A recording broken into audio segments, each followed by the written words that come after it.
Hi, thank you for tuning into my presentation for the US TikTok ban. My name is Reese Oliver, and today we'll be analyzing this current event from a sociological perspective. So, to briefly introduce you to this current event, we'll start at the very beginning. In 2016, when TikTok was first released, the US government had already began to view this app with a lot of suspicion, given that it's from a Chinese company and it had become viral and extremely popular seemingly overnight. And so our government officials began to view TikTok with a lot of suspicion. This was back in 2016.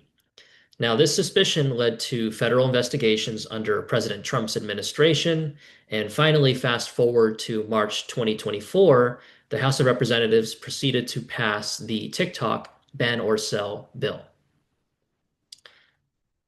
All right, so for this current event, the best sociological framework that I can think of to explain this is conflict theory. While the functionalism theory can explain the working parts of this current event, and the symbolic interactionism theory can explain the meaning of this event to the American people, I feel that conflict theory perfectly embodies this current event from beginning to end. So, for example, the US is accustomed to having power and control, especially when it comes to the digital space. We have Facebook, we have YouTube, we have Instagram, we have Twitter. All the biggest social media platforms are US based companies. So, with that said, the US felt it was most appropriate to try and regain that power by forcing TikTok to hand over operations to an American company or face a ban in the United States. It's the classic do as I say or you can move out. So, TikTok is one of the largest drivers of popular culture that we've ever seen. And ever since its release in 2016, it's been regarded with a lot of suspicion. Now, TikTok was acquired by, let's see, no, sorry, ByteDance, the parent company of TikTok, acquired Musical.ly in 2019, which just marked a extra step in the growth of ByteDance and the accumulation of power that this company has continued to exhibit. So, ByteDance is the parent company of TikTok, and they have just experienced tremendous growth ever since 2016. Now, fast forward to 2024, Congress passed that bill forcing TikTok to sell or face a ban. And what was really interesting here is that uh, TikTok had a very interesting response here. TikTok rallied their users to protest, which really, really upset people in the House of Representatives. Senators did not like, that all these TikTok users were hounding the House of Representatives. So that just further reinforced the decision to make this bill a law. And so the bill ended up being signed by President Biden. And TikTok responded by trying to sue the federal government, and they cited constitutional rights. So it's a whole fiasco. Now, for this research, I used a study from Pew Research. I looked at a lot of different research studies, but I ended up settling on Pew Research just because it's extremely reputable, very vetted. All of the data and metadata that we need to look at to see how this data was collected is very transparent. So this data was actually conducted through an online survey by Ipsos. And Ipsos, they distributed this survey to 1,391 teens as well as their parents. So that way you could get more of a perspective from both the teenager and the parent. And so for this research study, Pew and Ipsos polled a lot of different questions to these teenagers about how they feel when they're using social media, if they feel pressured to live up to certain standards, if they feel like they're more productive or less productive having social media on their phone, if they feel like they're really connecting with their friends or they feel like they're passively connecting with their friends. And these are really interesting questions because they're questions that we don't ask ourselves when we're using social media. We just use it and then we throw away lots of hours of our day. So this is a really interesting study.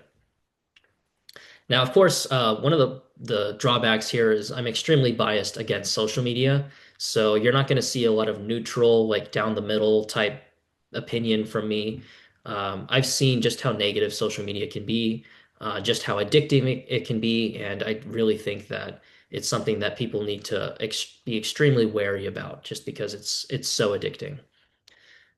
All right, so next screen. Now here's the fun part. We'll go into our analysis. So, first, we'll start with our major theoretical sociological framework, which is conflict theory. So, conflict theory highlights power struggles within societies. The US is used to having all the power in the digital media space, and TikTok represents a threat. It's a Chinese company. The US and China have always been sort of at odds with each other when it comes to, economic power, digital economy power. So, we want to be the best. That's the US. And so there's that side, and then there's the mental health side. It's very addicting to use TikTok and Instagram and other social medias, but we'll just stick to TikTok because this current event is about TikTok. So TikTok, like most social media, it uses a algorithm-driven model where it recommends personalized, highly engaging, emotionally engaging content that people just want to keep scrolling through. And it gets really hard to put it down to the point where 54% of teens find it very hard to give up social media. That's very similar to what substance users, people who are addicted to different substances, that's the same behavior. So there's that. And then there's the sociological perspective, which is a lot of people think social media is harmless, which aligns with false consciousness. And then a lot of people don't realize that, um, TikTok is a huge corporation, or I should say, ByteDance is a huge corporation, and it's in their best interest to keep you addicted to their platform. People don't understand that all the time. People don't think of that on a daily basis. So that aligns with cultural hegemony, which is where you're letting your life be basically directed by another corporation. And then here's the one of my favorite charts from that Pew Research study.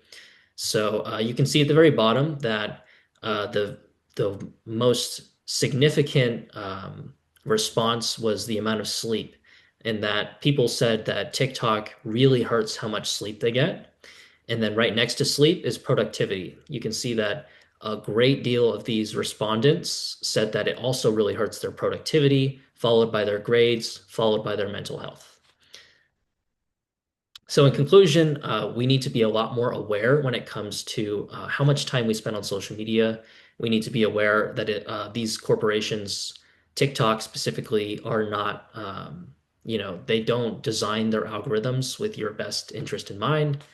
They design it just to keep you hooked. So I think it's really important that we avoid cultural hegemony and false consciousness.